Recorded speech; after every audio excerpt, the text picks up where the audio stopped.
Welcome to the First Gen American podcast. I'm your host, Jeff Toporek, and I'm a first-generation American. My dad was born in Siberia in 1942 and my mom in Turkey in 1943. I used to be ashamed and embarrassed that my family was different. We spoke different languages. We ate different foods. We were working class in an affluent area of Long Island, New York. In my 20s, through my awakening and journey of self-exploration, I realized how appreciative I needed to be given the sacrifice my parents made to give their children better opportunity. I realized that being first-generation American was more of a superpower than something to be ashamed of. Since then, I celebrated my background, harnessed these values into who I am today, embodying all these qualities into everything I do. In each episode, I'll be interviewing first-generation Americans, helping them tell their stories. I hope you enjoy the show. Please subscribe and like the show, and feel free to send comments or even interviewee suggestions. Thanks for listening. Karen, thank you so much for taking the time to do this. It's really great to be able to spend time with you and get to learn about your family's journey. And really, let's just start from the beginning and talk about your parents and where they came from and how they got to the United States. Well, it's interesting. I noticed that people who migrate to this country come for different reasons. And our childcare people that we had while our kids were young both came from Taiwan. And they came with three kids, and they wanted them to have a better life. And things they couldn't find in Taiwan, and all three of them were physicians. Maybe our children should have moved with my childcare people. But, when sometimes it's for a better life, that's one thing. And I think that in some ways, sort of adapt the culture that your parents had. Those kids were very Chinese instantly. My parents came because they're Jewish and they lived in places that did not want to have Jews there during World War II.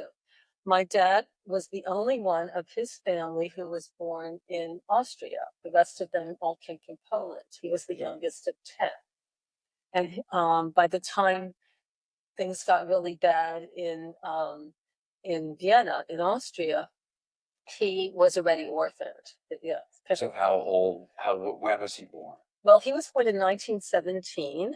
And when I was going to get my Austrian passport, I had to pull out lots of things. And so I found his passport because I had to. So this is a passport. This was my dad. And this passport was like 1950. He was living in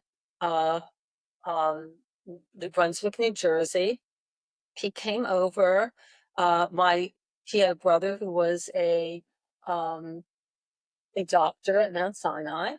And this brother, interesting story, the brother Adolf, because they called him Dolphy, but this is before Hitler. Adolf had a son, Jerry Weissman, who became a fairly well-known rheumatologist in New York. And he was at NYU and spent his whole career there. And his son, Andrew Weissman, is the person who was the chief FBI under Mueller. He was the head of the Mueller investigation. And he is now seen a lot on MSNBC. So this family came over, and my father escaped Austria and went to Italy, and went to Perugia and started medical school there. So he was born in 1917. Right. And where was he born? India. India. And so he was raised there. Right. And then, so what caused them to move? And did he go with his siblings? No, he went by himself. Everybody was off and dispersed. Some of them died during the war. I have some cousins who went to Palestine, who live now in Israel. I have cousins that went to Australia. I have cousins who some of his siblings died on the way. They were like in Hong Kong, or they ended up in Russia.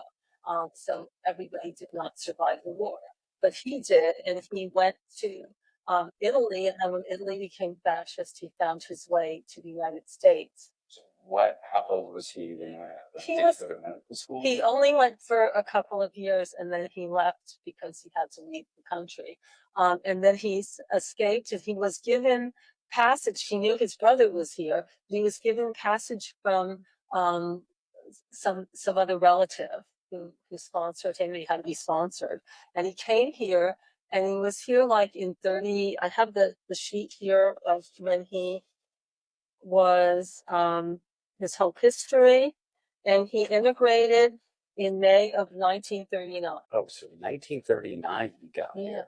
right. So he left as things were Falling apart. getting really Yes, right. and so he got out pretty early. Right. And he came here. I have one uncle, his parents owned a brush factory that had the bristle brushes that Sure. you know, and one uncle and aunt, the oldest one, Isidore and Haiti, they hid in the woods in Austria, and they did not leave because they didn't want to leave the factory, and reclaimed it after the war.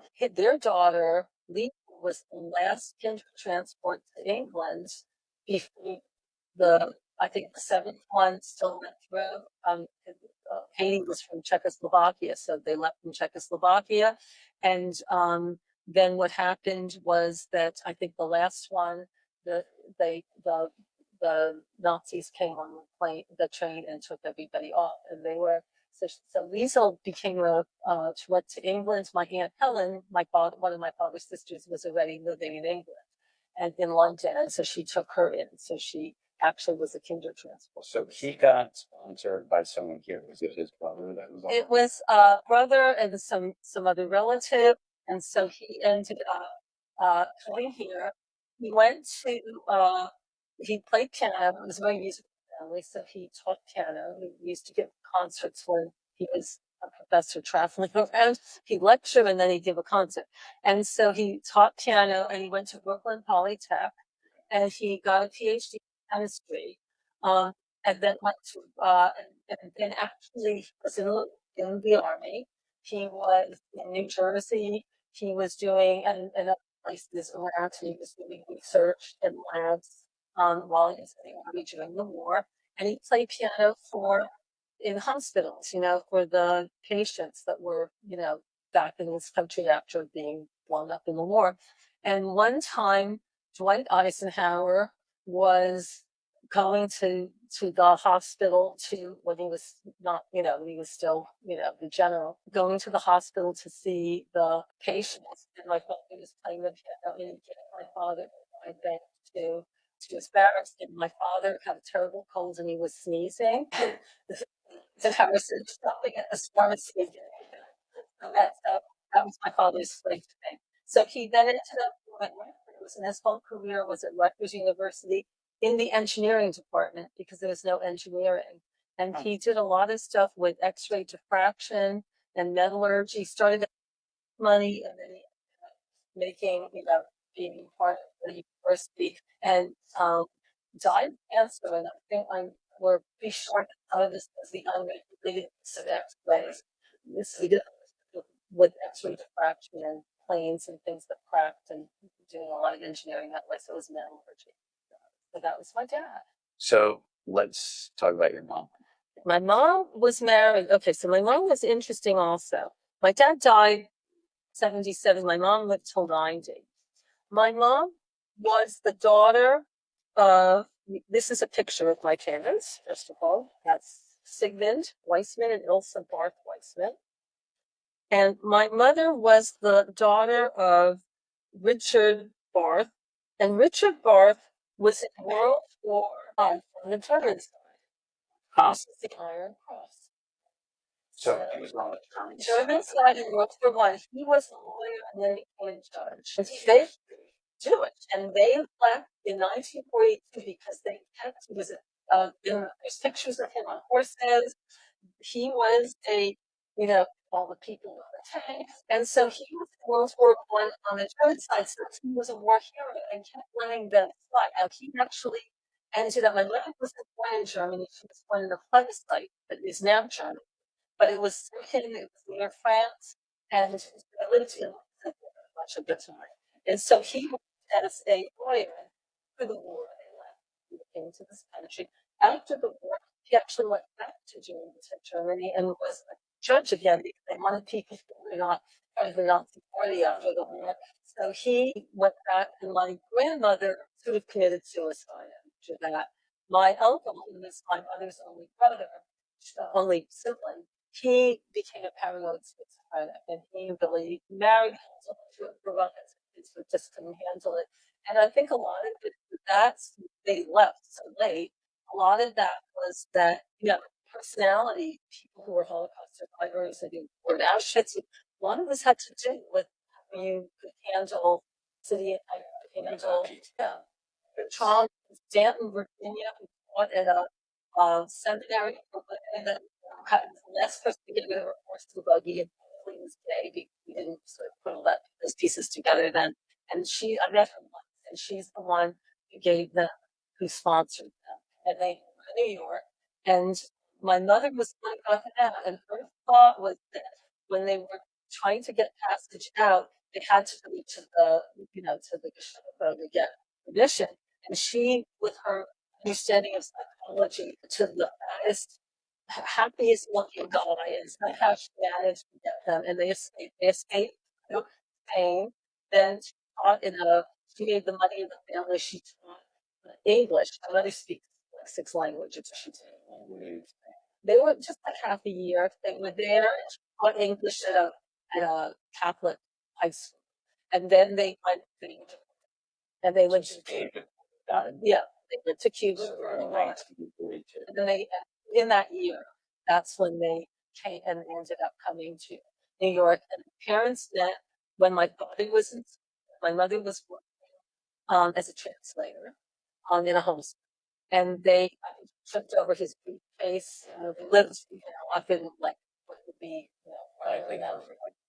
right. And they, and and she worked in a jobs with Amazon that she didn't finish high school because they kicked her out and she was a really bright person and she was doing editing for Hill and she spoke, German and French fluently. She learned Spanish when she was in Spain. She learned English because people learned English when they lived in Europe and just picked up other languages. And then when they were here, they got married. My father got a job at Rutgers, and my mother had the two of us. My sister Lynn, who was in 1951, and we lived in New Jersey, in a touch in New Jersey, for most of my mother only left when she was 85. She went to go live with my sister in Florida. My father was working, and then my mother decided to go back to school and she lied and said that they burnt all her papers for her high school graduation in the war. She never finished, they threw her out. And she went to school, majored in German at Rutgers at Douglas College, Rutgers University, and was studying Catholic. And then what people, she was ready for school already, so she must have been in her 40s. And she went back to school and became a teacher because she became the first of all her friends who came from other countries during the Holocaust to go back to school. And all of these women were really bright women, and all of their jobs fit into the family, and their husbands, their summers of Switzerland, German in high school. She became, wanted to go to law school. Law school was not in safe places, and became travel agent. Well, that studied psychology, do the work they needed to do for PhD. So that was taking the money that because we're interested in doing something for the men on the, good salary. You know, you can exist on one salary. So my mom was still lazy as far as going back to school. So let's talk about some describing you. Was your as you had immigrants, a lot of other families. There weren't a lot of immigrant families, but there were a lot of like holidays.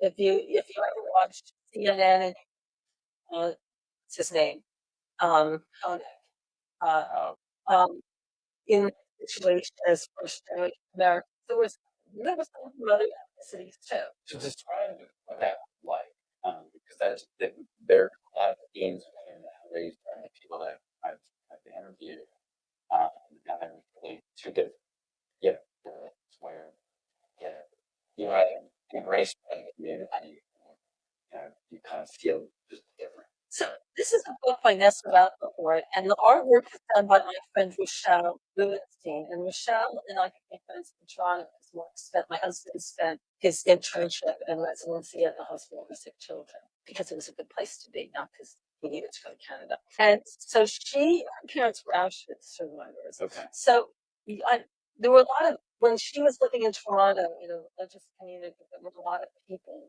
she talks about her childhood, which was really different than mine. There was a real intersection of people being their own new family because most of the family was coming.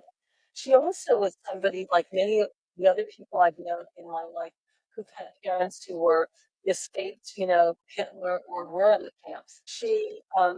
These are all people whose their fathers, usually the father, made a living in real estate or in sales. They didn't go back to school necessarily, but they were really shrewd and really good at business, and they made a good living, buying properties or whatever they were doing. My parents were different. They both went to school, and so education was really effective for both of us. My sister has a PhD and has done many interesting things in her life. So we were expected to be good in school and take it seriously. In school, I was somewhat connected and somewhat not connected. I think that's less my parents and more my dancing because I left school when I was in high school. I was a train rider away from New York. I went to the Martha Graham Sure. school. It was my mother liked it because it was in a good neighborhood. Many of the other went to the village, and I was only in high school, so I would leave school most days noon. I finished my work. New Jersey made you do physical education, even though I was dancing all afternoon, and I did my homework on the train. So I was more removed from the high school. Yeah, so it's a different social. It was a different social thing, and I was dancing with a lot of people who were much older than I was. So I lived between two lives, and I had an older sister. But my parents also had a lot of friends living in Highland and Princeton that were in that situation where they were survivors. So we did have a community of friends, very little family, but you get to sort of people that you connect to. So your parents were from the mostly immigrant Right, parents, right. and so you ended up typically Being the kid. And so we had a shared hands, and we had an understanding. So I didn't really feel the other because the community a lot of Jews, and because we lived across the street from our synagogue, and because we had, a little bit of family, but a number of friends, and it was really, just sound like it was in the communities yeah, around you yeah. that was mostly Jewish. What I remember the most about my parents is that they made fun. My father's sounded like an also an accent, but yes, that was Yeah. something that that sort of, and then anything that happened, Jews is it good for the Jews, is it bad for the Jews? I mean, there was always this real presence of judgment, Right. So, but they were friendly. My father would, talk to anybody. My parents were really, uh, interested in people. Right. Did you feel that you different than the other American people around you? The values were different. It was education. It was not, uh, people. I could definitely go. I danced. I spent a lot of time looking at it in my life. I could definitely go the other way and really like nice things. There was a limit to education would never to be taken from you.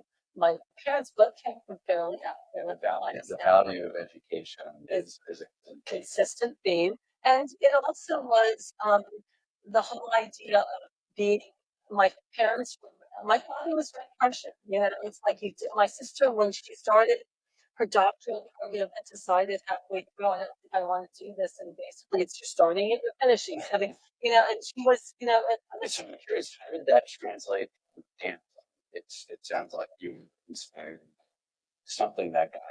I started when I was a young kid, and my mother's best friend's sister-in-law, who was also from Vienna, she had a dance studio, and she was really smart. She brought people in from New York. So I had a lot of Jose Lerner training from people from the Jose Lerner company that would come there, and I would go to New York and dance. And then New York actually was preceded by going to Interlochen to the National Music Camp for a couple of summers in Michigan. So I did, pretty intensely, and I was decent at it. I mean, I had decent body. I was very disciplined. A lot of what I teach my students now as a therapist is showing up and being present. Is a washing. It was 95%. Right. And I would show up and I would do what I needed to do.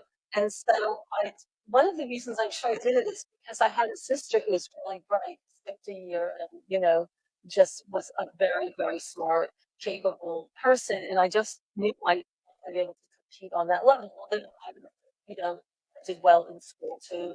And I graduated with honors, National Honor Society in high school, and I graduated with honors in college, and I did it a year early.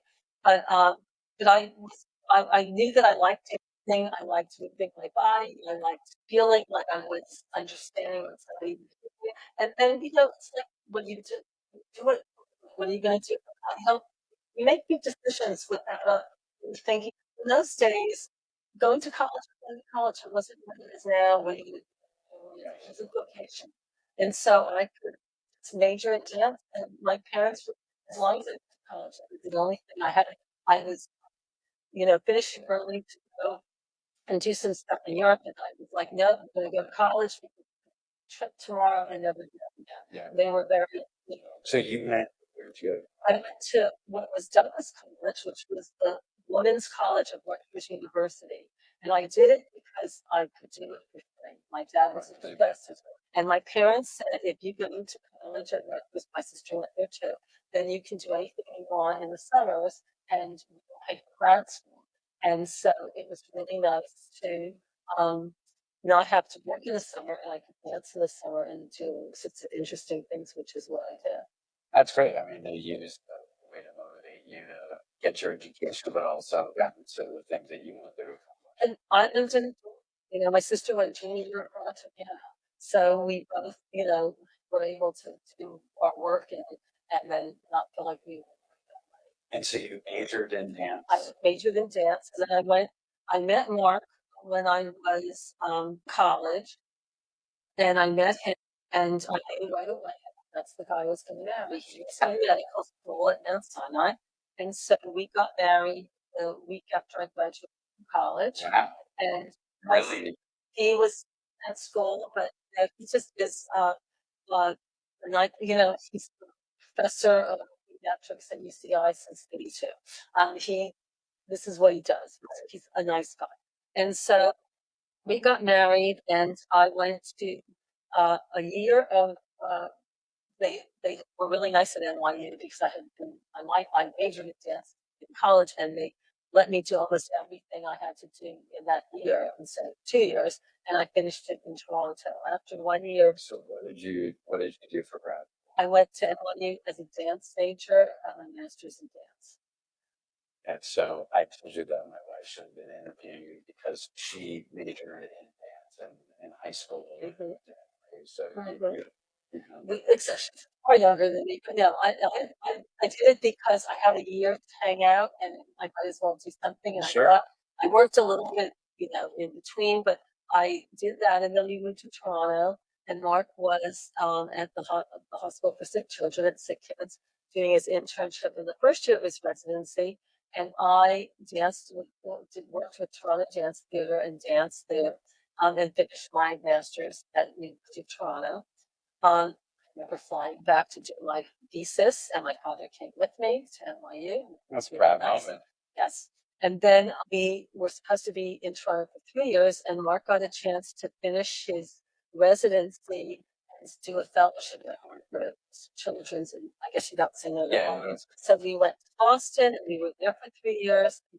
That's what he did, his developmental pediatrics, and I danced and I taught, and I ended up also having Helen is my older of my two kids, and she was born in Boston and came here when she was not even a year old. And Mark's first job at his fellowship was at UCI. He's such a hard carrot on an academic medicine. He wants to stay very long, and his whole career has been. Yeah, it's pretty hard to argue a thing around palm trees and 70 degree weather. We didn't come to that. It was like really, No, I don't really know. we didn't know any better. When I was teaching dance, when we came here, I ended up spending 10 years dance at UCI at Chapman. And I remember students saying to me, "This is Lerner, I can't come to them. Like, I have to go to Florida to be Cinderella or something." I'm like, nobody gives you that, in the East Coast. But I did that for a number of years, and so that's until I did it and became an educator. So you ultimately raised your kids here. Yeah, Emily was born in Boston, but Dory was born at UCI. Okay. Yeah. And so tell me what it was like raising your children as a first generation American. What were some of the things that were important to you? I mean, you've obviously saved like an incredible amount of artifacts. Right. Pretty wild. Well, when I was getting my Austrian citizenship, I had to come up with all of this stuff. So there, I have the passport. There tells me that I have a citizen. Is that the passport? No, I have the passport. I can get that. So, but this is That's the citizenship, and they gave me, right? We had to go to the Austrian embassy in LA. They gave me a free pass only for a year to the Jewish museum. so what's what do you actually get an Australian citizenship? Okay, so I'm on a Zoom with Andrew, my cousin, and my cousin Lisa, his sister, who's an oncologist, and we're, through COVID, now do family Zoom. We do Israel, we do in Australia. Somehow we cannot do Israel and Australia. Somebody needs time zone and not routine.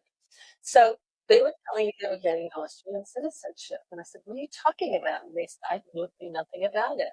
So Mark said, "You need to do this because it's good for me, which would be good for only if we're going in EU changing. Then I can go on the EU line and get a cappuccino loan because, So you have you passport, right. Austrian.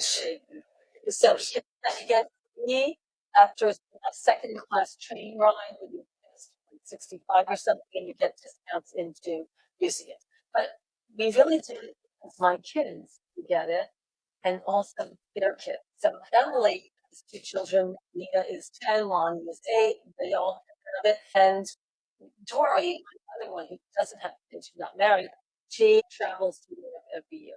She's a librarian and she lives for going to Europe, and she will definitely. So she's in the process of doing it right now.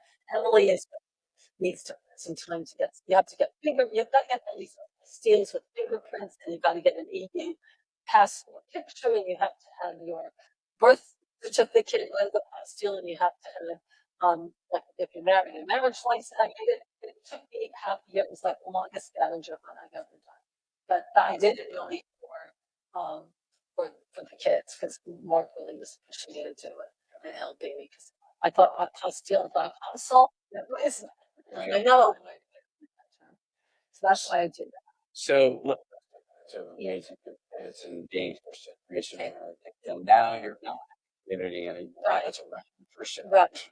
It was not easy to raise my kids for another reason. I come from a European household where the family was not child-centered, it was adult-centered. My parents did not have childhood, so when they got married and we came into the picture, we spent a lot of summers in Europe because we were visiting family.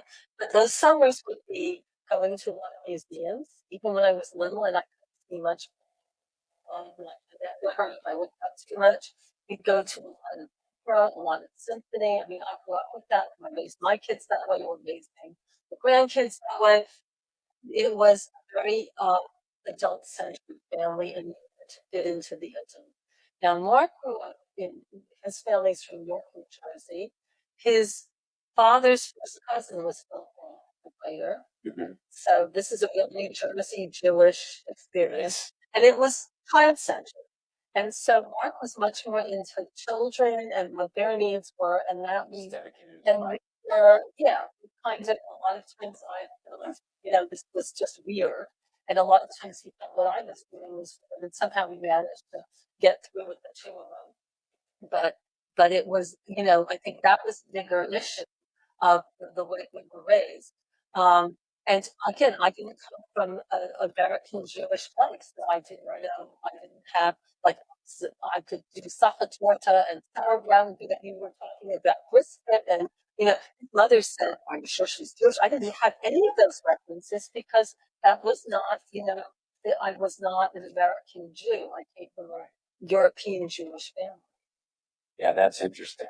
Um, that's not something I've heard before. Where I mean, you really that's a very European upbringing because you're doing the things you were going to Europe and experiencing that, and it doesn't sound like you had a lot of socialization then with the typical American. College, my first dating people, my first time eating pizza. I mean, there were things I just didn't go into the shore, New Jersey or the shore. I never did that till I was over two. These were not, my parents did not do, once we traveled and we were in California, my father did a lot of stuff that used to be Lawrence Radiation Lab in Livermore. And so we went to Disneyland. So I remember being shocked because we were doing something that actually was like youth, films. Right. It was just a very different way of raising kids, but we didn't raise our kids that way because that was the way North was raised. So it changed, yeah, I felt like I was more isolated here. Luckily, when we first moved, we went to Mission because there was a synagogue there, Temple Lot. We belonged to that, and Emily I went to preschool there, and that's how you meet some people. But most of our neighborhood wasn't Jewish when we went to Mission Viejo. When we came here, of course, Irvine has more synagogues. We belonged very early on to the University Synagogue when they were still in the geodesic, when they moved from UCI to that first phase. When I moved to Irvine, I said to Mark, I'm not going on the freeway to go to synagogue and take kids to preschool. I'm going to go here. There was a preschool there at that point. I think Joy went to Template Bayonne. But I knew that both of us were more comfortable in a reconstructionist mode. And I know that has a better, being a pediatrician with young kids, I think the philosophy of Reconstruction works better for him than other types of Judaism. So, but we both grew up in conservative Jewish. So it sounds like it really wasn't until adulthood where you started to realize, like, okay, I'm first generation American, like, I'm trying to figure out the American part of it. Well, I mean, adult is like early, when I was a kid, I just did, I was oblivious to anything but what I knew. And when I was going to college, graduating and getting married so early after college, then, we always went to synagogues when where we lived. We didn't belong, but in Toronto or Boston, we found places. And then it was really important to have that connection. Although we don't, I mean, I was the first, when the University Synagogue had a religious school, I was their first special ed teacher. So I was deciding if I was going to go into special ed. And so I spent a year teaching very few kids by their parents as meeting with us, but I taught them in Judaic. So let's talk about that transition. I mean, you spent a ton of your life dancing, Right. and then after your first kid, it sounds like you start to transition into education. So it was my second kid. My second kid, my first kid, I probably could think I had kids all like Emily. I probably would have just stayed in dance. I'm not really patient and I'm not crazy about kids, except my own. But my younger one, Dory, was diagnosed at a very early age with autism, and she is now 39. She just turned 39 a few days ago. And so, what do you know about autism? I don't know much about anything. But Mark, very friends who are in the field, he pretty much, figured this is what's going on. He identified it pretty early, we just confirmed it with the school district, the same school that Emily went to. I knew that I was going to have to probably make some shifts because when you're dancing, and especially when you're at universities, you spend a lot of time in the evening at rehearsals and stuff. And the kids, especially Dory, needed speech. She needed, a tea. She needed extra things that we identified that would help push her along and be more communicative. And so I ended up, Mark was a founding board member of the kind of just school in North, it used to be, it's now North Tustin. It used to be in Santa Ana, but it hasn't moved, I guess. And so they needed an MD who was a developmental pediatrician. He was the only one in the county. So he was, and Mark said, she's not learning to read. She was in the exact same kindergarten teacher at University Park Elementary as her sister. And the kindergarten teacher was amazing. And she was not doing the things that she needed to do already in school. You could see she was very isolated and didn't really know what to do. And so I said to Mark, he said, you should take the class. At that time, it was Lerner, which is a program in Gillingham. It's multi-sensory education. And you should take that class and learn how to teach her how to read. And so I did. And I was already at that time getting injured. I was already had some knee stuff. And teaching modern dance is not like teaching ballet where you can just, some people just sit. I used to have a teacher who was one of Balanchine's wives who had polio, and she would just sit with a stick and teach us. Modern, especially the technique of Martha Graham, I was moving. Even I was 9 months pregnant, I was moving. So I knew I wasn't going to be dancing that much longer. And so I was going to go into teaching at UCI and get a special ed credential, because special ed is also gifted and talented. And I had students that were in OSHA and they were dealing with the dance department. They were coming in the back door as dancers, and I was going to come in the front door as a teacher. This was as OSHA was just getting started as OSHA. And what happened was I ended up learning how to teach reading, put Dory in the summer school, and then we realized I should just take a job, finish my teaching credential, get my special ed while I'm working at Prentice. I finished my teaching credential just before that and did my special ed while I was working there, and that Dory could go there. So Dory, who could not read, spent she did it for first, second, and third grade. No, she was there for quite a few years. She was maybe second. She was there for special school. Non-public school, and all the kids with literacy issues and with dyslexia. So I ended up teaching her while she was there. She ended up would have had me for junior high because it's a small school. So she ended up going for a year at Target, and then moved over to Mr. Birdie because she needed more resources. Went to University High. Went to Whittier College as an English major, went to Rutgers for her library science credential, she's a librarian, and look at her go. So a kid can't read and come to me, but got her early. We did a lot of interventions, and that's why I changed careers, because I then ended up working at the school. It was easier to take her there, and then I was learning skills. 9 years of being a teacher, and then I spent 12 years as the principal because I was the inmate money, and that's how it should be. It's always, but it's always the way it should be. You have a better feel for climate of something if you work there to that. And then I went to work at the Craig School, which is the GCI Child Development School, which is on the top floor of our synagogue. So I was just thinking, once in a while I'd wander down there and talk to Danica. I'd see Rita every once in a while, every once in a while, sit, but she'd be out there working. But I did that for 20 years too, and I'm 71 now. So when I decided I just wanted to, I went back to school. So I became a teacher, a special ed teacher and administrator to UCI for the teaching credential and the administration. Chapman, because she's special ed at UCI for special ed. I went to UC Riverside and got my therapy credential at the age of 60. So I've been doing that for 10 years. And I now from home. I work for the college blueprint, but I work from home doing that too. That's amazing that you stuck with it. Well, the kids have learned, what I've taught my kids is you have to keep learning stuff.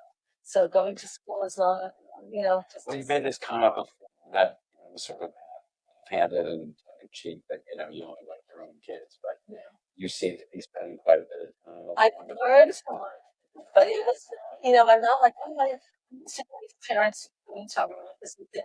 I just want somebody to love my child. I'm like, the people in prison are loving children.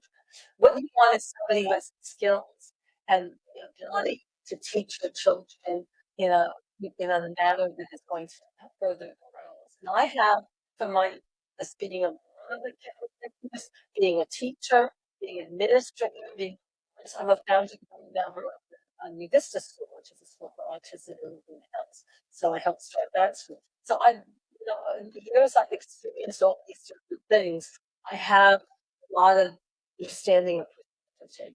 At 71, when you talk about parents, how important education was, like you're getting a 60 years old, and it's, it's incredible that, that shaped you from a young child. Like, even though your sister went to Harvard and went on to do lots of other things, like you just continue getting more and more.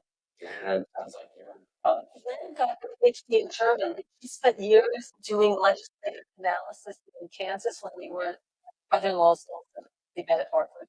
He's a biologist, and he was at the University of Kansas, and now he's at the University of Florida in Gainesville. Probably not the best place to be right now, but he went before DeSantis was governor. And he came in as the chair. He's a fairly well-known biologist. And my sister changed careers. She really didn't want to teach German and English, and she got an master's in completely, and she recently for something completely different. And it's interesting.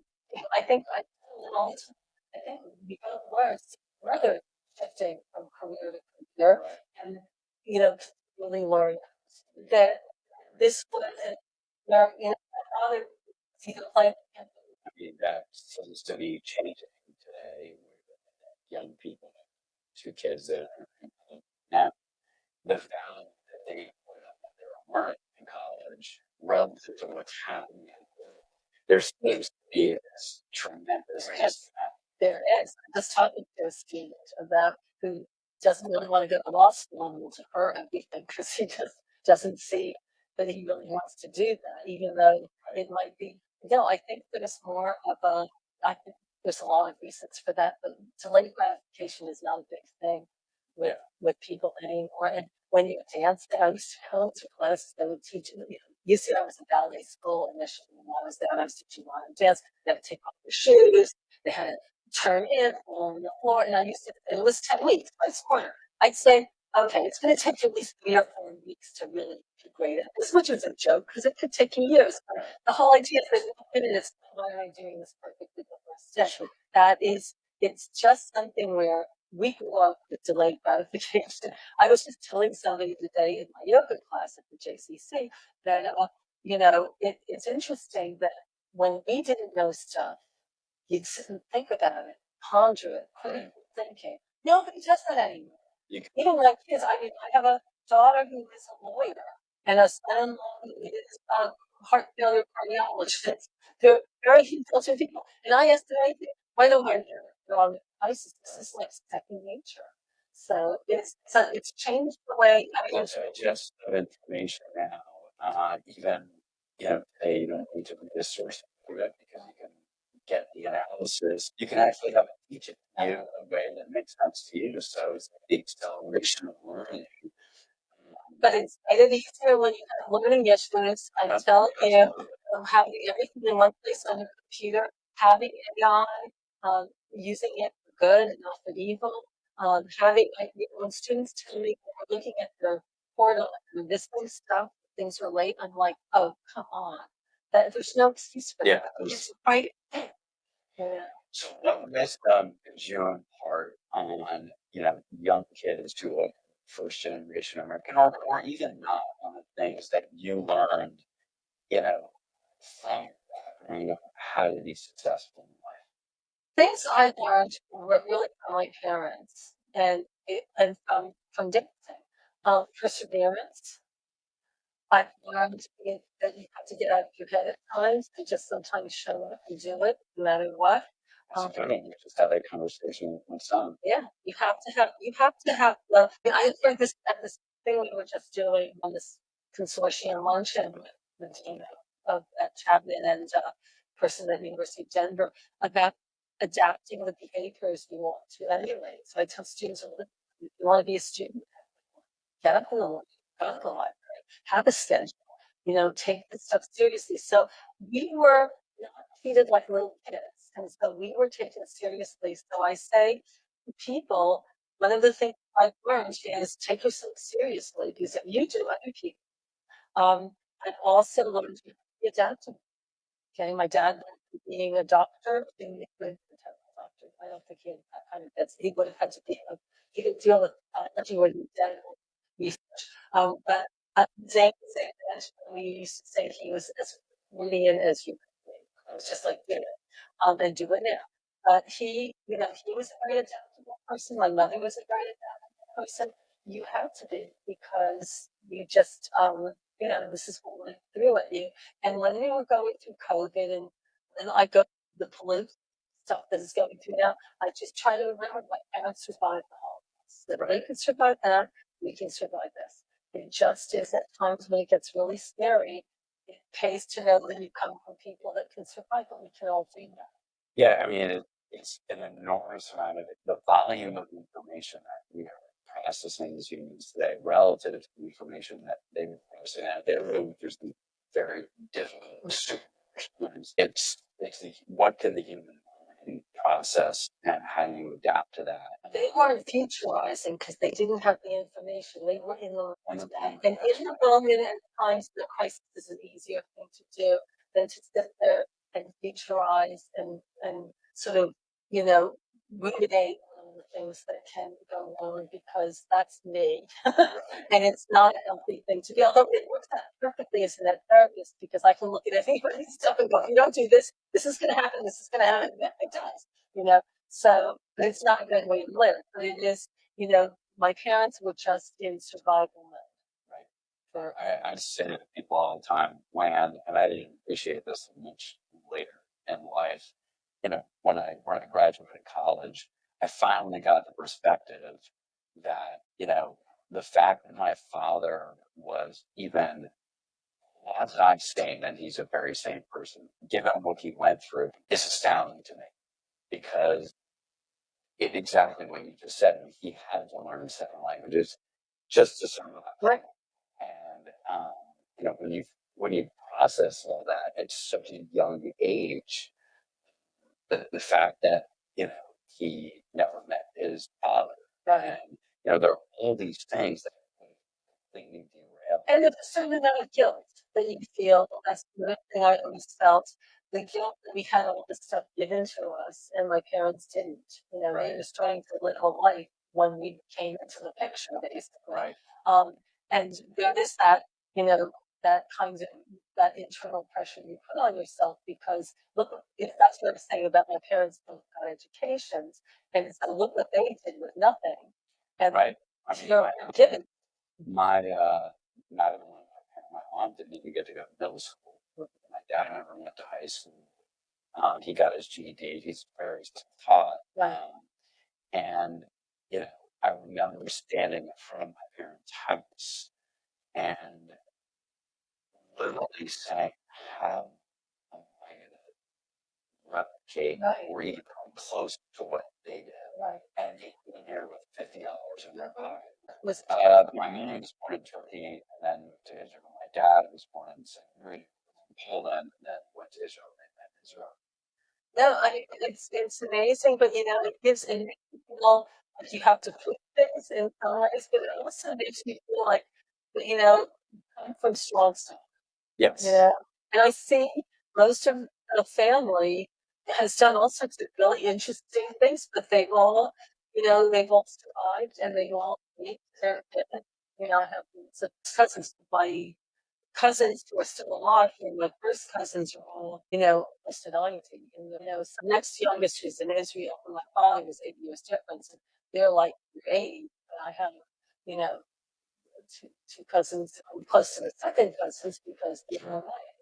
But again, the work and they found, the path to live. But I was really spending a lot of summers in Florida. I had to go to countries that didn't feel safe going to, like Russia and China. My father's been everywhere because he was traveling with his work. My mother just one of two aunts. One was my mother's aunt, who was pretty much almost the same age as my mother. She lived in Switzerland in Turin. That picture was her mother. And then we spent a lot of time in Switzerland, or we spent a lot of time in London. The other aunt was my father's older sister, and she was there during the Let's Week and everything, and we'd stay with her. Neither one had kids, so we kind of became their children, and they lived very nice, elegant lives with cooks and people would buzz on the floor, and they would kind of like I would like, a lot of coffees in the afternoon. When before they had Starbucks, they had Condito Eyes and would drink coffee and have a pastry after you took your nap. It was a completely different life than anything I was living in New Jersey, but that was the summer. And they were nice experiences, and I got it to. That was the only connection to my parents and hearing about them when they were young. My mother's father lived for quite a while. He died sort of as I was getting married to Mark, but he was, in a nursing home. He lived in New York, in Queens, and then they moved him to a place near my parents. But again, he didn't talk that much about my mother, so I heard more from those aunts. My mother's side and from my father's side. All right, so let's do some rapid fire questions to wrap things up. What besides education tests, family had your life ever going to This is a book show and tell? Loving You Did, and this is from a daughter of a really close friend who was an usher by the name of Leah Whitman Moore. Leah Whitman was the kid I knew growing up, and she has children. She's a teacher, but her children, one of them has Swedish and the other issues too. She has completely, the whole idea of ableism. This book is a wonderful book to read. She also has a blog and she writes beautifully, but she talks about what it's like to have kids that are really profoundly different in a society that doesn't necessarily, understand that. And I had Joy has masked a lot of her autism when she goes to masking, and so we wouldn't know most of the time that there's anything going on, just that she's kind of quiet and receptive. But this is a really amazing book, and I think everybody should read it. I should make this connection too. So Stacy's mom, who passed away recently from ALS, she spent her entire career working with special needs kids in the New York City public school system. Wow. She just had an incredible and really gave to those kids everything she had. Yeah, no, we need to reframe all of that, and especially as Jews. Okay, so what is your favorite dish? You were talking about a couple of them before. I grew up with, things like Sachertorte, and I love Wiener Schnitzel, and I love, noodle. A lot of when we go to restaurants, I think Italian, Austrian. I love fondue. I'm crazy about cheese fondue. So those are the things that remind me of, my childhood. That's nice. Any tradition or experience that you understand you kept I used to go to symphony and to operas and to plays with my parents. I took my daughters at early ages to museums. We had a subscription to the symphony. They didn't like it. The kids one always had the delicious holidays that ours. They started taking them to classic connections on Sundays. It was really kind of set the lecture about what he was going to play, and now more to it. But the kids grew up with that, and then Emily, they lived it. They both went to Europe, and Emily's daughter now just she takes her to all sorts of musicals. We were just recently in LA seeing Once Upon a Actress with Sutton Foster, and we took the kids, and even doing I think it's amazing that the creative side, dad playing piano, and the academic side is really generations. everything like that. But no, I mean, the arts are really important, and I think it's a great age raised, and there's just so much you can do, things you can. So, what is one thing that you would learn from others that you would want to inherit on others? To us believe that it's all going to be better at the end. It's not better at the end. Don't get just keep moving. Karen, thank you so Thanks for listening to the First Gen American podcast. I hope you enjoyed the show. Feel free to leave your comment and make sure to smash the subscribe button.